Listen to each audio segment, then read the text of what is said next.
So hello everyone, today we'll be discussing about my IMI Delhi PI experience 2026. So we'll start. I've got my notes ready as always, and my last video is about MDI Murshidabad interview experience. You can also check that.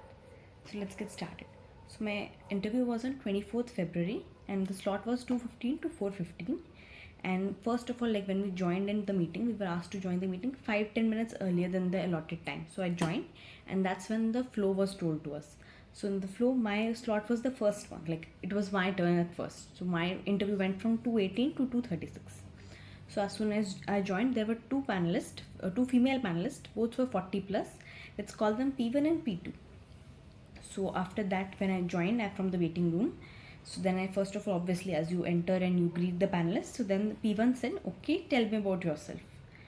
So I was like, okay, I told them about how I've been building my profile in commerce, and then I did my BBA. I have written 2 research papers. I also have my own blog, have done a couple of internships. So she was like, okay. And later I found out she's actually the professor of operational methods and something she has done in stats. So that's where she asked me about my research paper only. So I told her that for my research paper, I had written 2 research papers. One was on a comparative consumer study on Netflix and Amazon Prime, and the other one was an IT automation evolution study. So she was like, okay, fine, tell me more.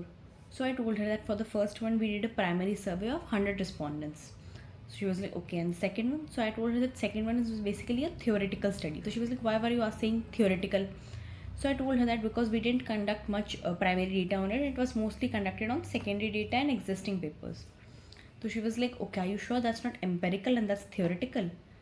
So I was like, I think that was theoretical because I think empirical is the one where you have to collect data. So I stuck to my opinion and told her that I believe the first one is empirical, second one is theoretical.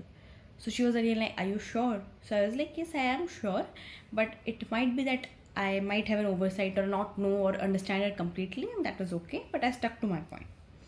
So she was like, okay, fine, then what were the findings in my research? So I shared my findings, research findings, like in Netflix, I observed that younger people prefer Netflix more and the viewing experience is better, whereas an older demographic prefers Prime more, but again, even the viewing experience there can be improved.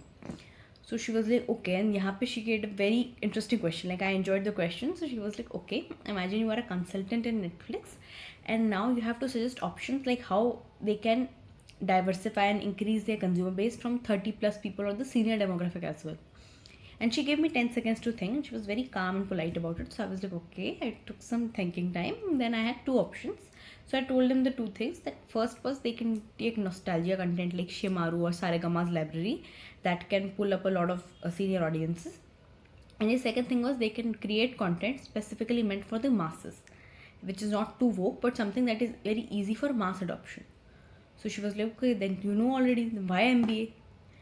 And I really found that ingenious, to be honest. So I was like, okay, ma'am, this is a very beginner's take. Like I believe you gave me 10 seconds to think. So that's why I think there must be a lot of technicalities involved in MBA. And I'm quite sure like to make such decision on such a big level, they need a lot of other strategic minor decisions as well, which would need a lot of frameworks. So she was like, okay, fine. So she was happy with it. Then she gave me another scenario. This time the second scenario was like how you have visited a grocery mart and something time to time. I was like, yes ma'am, because in the starting of my intro only I told her that I took commerce because I'm very invested in consumer behavior and consumer psychology, and that's why my inclination towards marketing. So she was like, okay, fine, then tell me that when you visit a certain supermarket, you see that every few months the alignment and how everything is placed changes. So why it changes and how it's done. So I said that it's done by keeping the consumer target in mind, and like suppose how chocolates are kept at the cash counter on the mid level because it's meant for kids. Similarly, there's an entire corner where only organic stuff can be found. It's meant for health free. So she's like, yeah, okay, but why? So I said that I do believe it's for the consumer audience, and I'm quite sure I'm not aware of at the moment, but there must be a lot of frameworks and consumer studies and psychological frameworks related to that. So she was like, okay, fine. So this was my conversation with the first panelist. Yeah, that was it. So then she said, okay, next comes panelist 2, and she was the industry partner as what I was told. I didn't remember her name much, but yeah. So then, okay, before that also panelist 1 also asked me where do I live.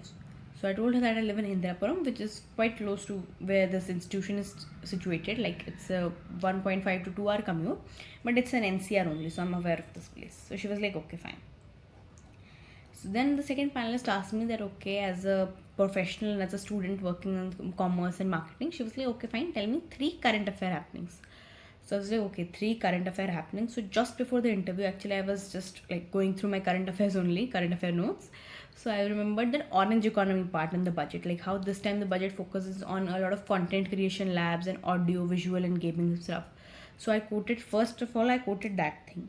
Second, I obviously quoted the AI summit and how a lot of big amounts have been pledged by a lot of other companies like Geo, BlackRock, and stuff, for developing the AI infrastructure in India. So that was the second news I said. So yahin pe she interjected me and she also asked me, okay, fine, tell me something more about the AI summit. Like one more very popular news about the AI summit. So obviously I quoted the Galgotia's fumble at the AI summit and how they used a China-made dog and claimed it to be theirs and how it caused international embarrassment. She was like, okay, fine, now tell me the third current affair. So for the third current affair, before that I had also quoted that how India became a part of Pax Silica to break China's dominance. So I had already said that, but she was like, yeah, something non-AI. So I was like, okay, fine, non-AI in commerce. So I did know about the EU happening, that the EU agreement that happened, but I didn't remember a lot of numbers. So if I was cross-questioned, I could have got stuck. So I remembered something like how the delivery partners' working conditions were a talk of the town some time back, and how their pay scales and work-life balance. So I quoted that. So then she was like, okay, fine, thank you. And then panelist one asked me if I have any questions for them. So I didn't actually plan much questions because in a couple of my other mock interviews and previous interviews, I wasn't asked or given the opportunity to ask any questions.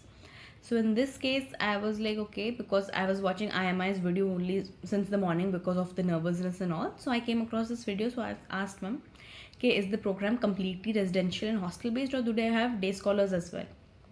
So she was like, they have started having day scholars, but more can be told from the admissions committee. So I was like, thank you, ma'am. It was nice talking to you. And the interview ended. It ended at around 2:36, so it was around 20 minutes or so, 18 to 20 minutes of an interview.